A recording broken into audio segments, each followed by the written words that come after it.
Wow, I'm so excited this actually happened.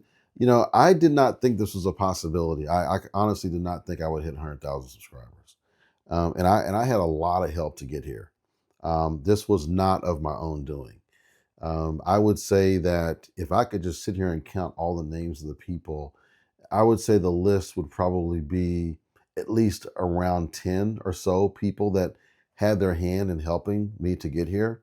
That's in addition to all the other content creators that I've watched. But I just want to share this with you that when you're on this journey of whatever goal you're trying to hit, just know that it's those relationships along the way that will help you get there. And so always look for opportunities to learn. And that's what I'm still doing now. I'm looking for opportunities to learn because even with these 100,000 subscribers, I still see a lot of growth in this channel, which is it's mind blowing to me because I did not think that was even possible. Not even a year ago. I just did not. It just was not a. This was not a clear goal of mine. My goal with this was to learn, to figure out how to create content that people would kind of vibe with, to be able to see what things they don't necessarily vibe with so I can avoid that for not for myself and for my clients. I would say a big driver for this was how do I help to make better videos for my clients that people will want to watch. And so this was incredibly a great learning experience for me. I would suggest anyone to take a look at that enjoys creating content to look at creating a YouTube channel. Don't just stop at one platform. And YouTube is really designed for video. So there's a lot of advantages if you're doing video to at least post some of your content there. For me, I did commit pretty heavily to it. So, one of the things I watched MrBeast a long time ago, and he's one of the largest, if not the largest creator on YouTube as it relates to subscribers.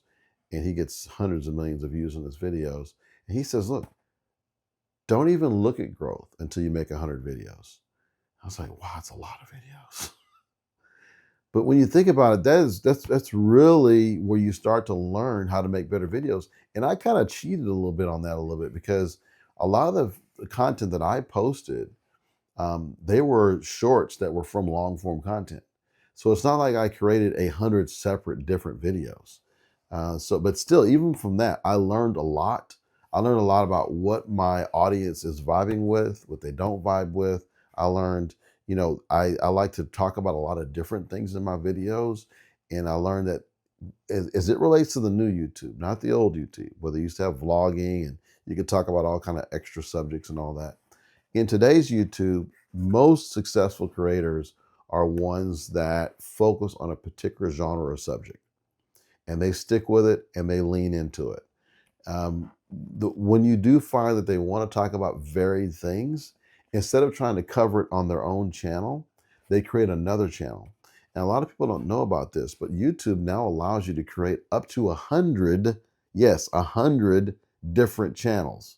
So just with one login, you can manage up to 100 different channels. Why do they do that? Well, they have learned through time that people want to see a certain type of content on one particular on one particular channel. And if they get something else besides that, they tend to want to leave or unsubscribe or not watch that channel anymore. So that's why if you've had any um, challenges with trying to get folks to subscribe to your channel, it has to be very clear what your channel is about just by looking at a handful of your videos on your page.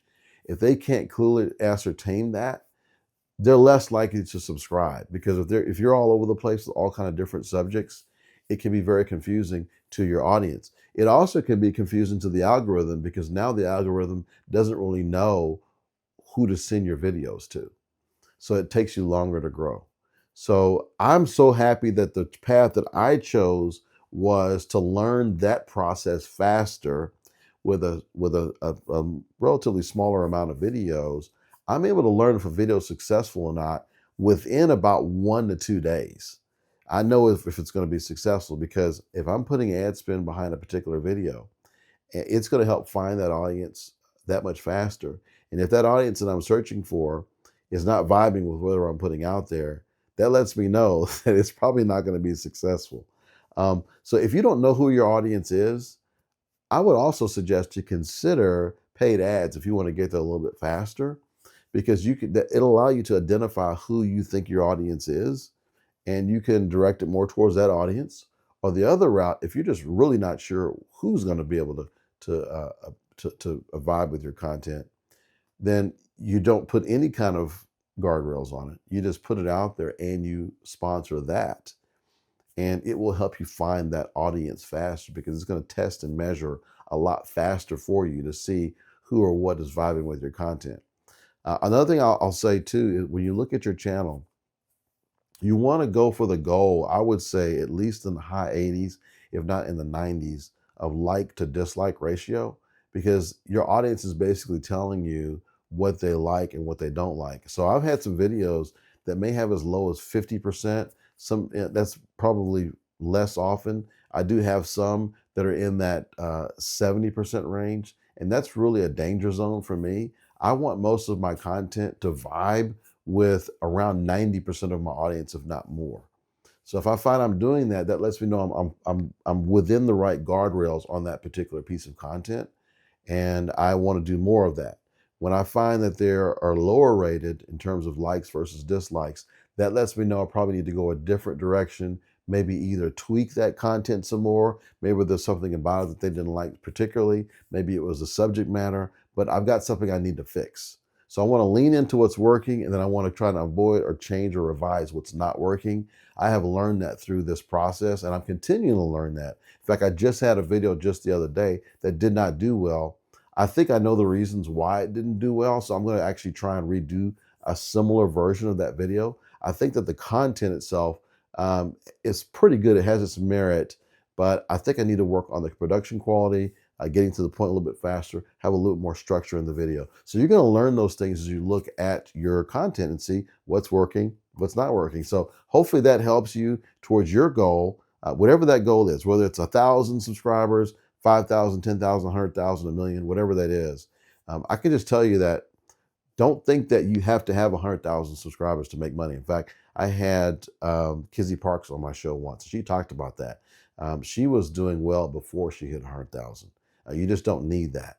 It's just a nice kind of a mile marker, if you will, to let you know you're on the right track, but it's definitely not your barrier to making money. So if you're sitting there at 1 or 2 subscribers and you're looking to get up to 100, that's great. If you're at 100 already, you're looking to get to 1,000, that's great too. You can make you can make a good amount of money with just 1,000 to 5,000 subscribers, depending on how you structure things. So hopefully that gives you some encouragement, and I'd love to see what you're creating. Let me know what your channel is below, whether it's your LinkedIn, your YouTube, whatever's your main channel that you use. I'd love to hear about that below, and let's keep creating. Thanks.